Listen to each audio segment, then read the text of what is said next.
Salam Indonesia. Kawan-kawanku di seluruh Indonesia, selamat pagi.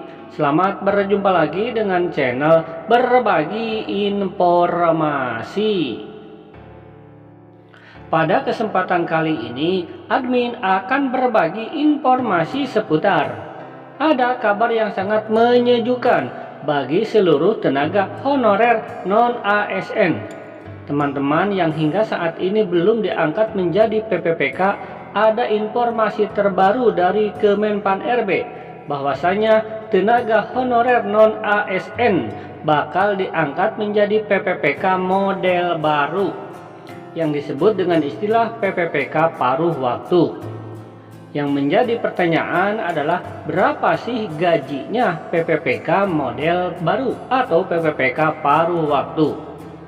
Ini termasuk di dalamnya ya tenaga honorer, teknik sekolah, operator, pustaka, guru, tenaga kesehatan, penyuluh, dan lain-lain. Artinya teman tenaga honorer yang belum diangkat menjadi PPPK. Penasaran dengan informasi ini? Simak terus di video selanjutnya. Buat teman-teman yang belum subscribe, silahkan untuk klik dulu tombol subscribe-nya agar admin semakin semangat dalam mencari berita. Dan sekarang lanjut saja ke informasi berikutnya.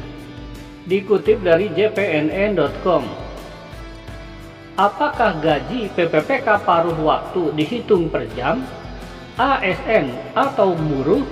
Nah, ini berita terbaru ya, 8 Juli 2023. Beberapa bulan terakhir, penyerahan surat keputusan SK dan pelantikan pegawai pemerintah dengan perjanjian kerja dilakukan secara bergelombang di seluruh daerah.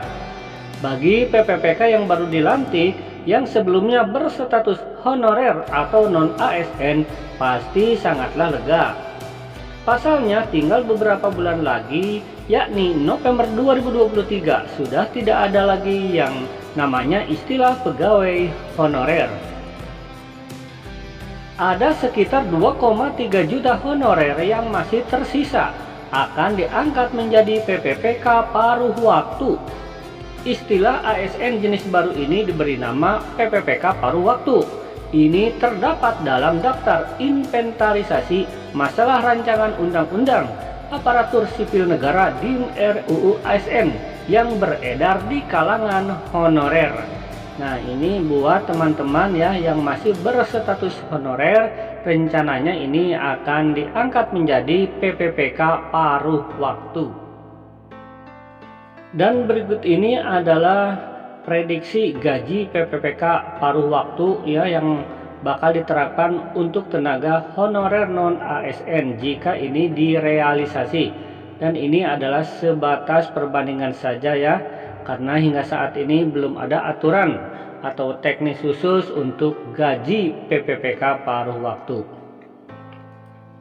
Gaji PPPK paruh waktu dihitung per jam. Istilah prakerja paruh waktu selama ini sudah dikenal di kalangan perburuhan. Antara lain tercantum dalam Peraturan Pemerintah Nomor 36 2021 tentang pengupahan.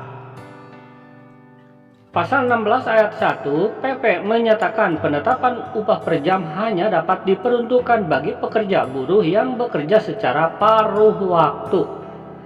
Penjelasan pasal 16 ayat 1 PP pengupahan menjelaskan bahwa yang dimaksud dengan bekerja secara paruh waktu adalah bekerja kurang dari 7 jam per hari dan kurang dari 35 jam per 1 minggu. Nah, ini menurut PP pasal 16 ayat 1 ya, bahwasanya untuk paruh waktu ini bekerja kurang dari 7 jam dalam satu hari dan kurang dari 35 jam per 1 minggu, termasuk ke dalam kategori paruh waktu.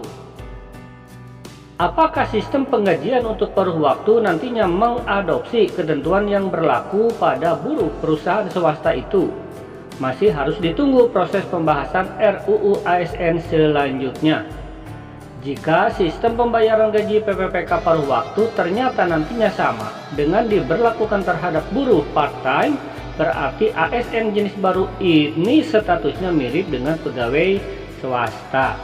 Nah, Seandainya aturan pemerintah ini mengadopsi pada aturan perburuhan, maka teman-teman ya di sini tinggal mengalihkan saja. Kalau satu hari misalkan bekerjanya 6 jam, per 1 jam dikalikan misalkan 15.000, maka teman-teman mendapat upah sehari itu 90.000 kali 30 hari misalkan 1 bulan ya, jadi kurang lebih 2.700.000 rupiah seandainya dihitung per jam adalah 15.000 ya. Kita tunggu informasi selanjutnya nanti ini PPPK jenis baru ini gajinya akan seperti apa. Mudah-mudahan saja ya tenaga honorer yang sekarang gajinya per 3 bulan dari dana bos dengan adanya program PPPK paruh waktu bisa lebih sejahtera. Terima kasih, semoga informasi ini bermanfaat. Wassalam.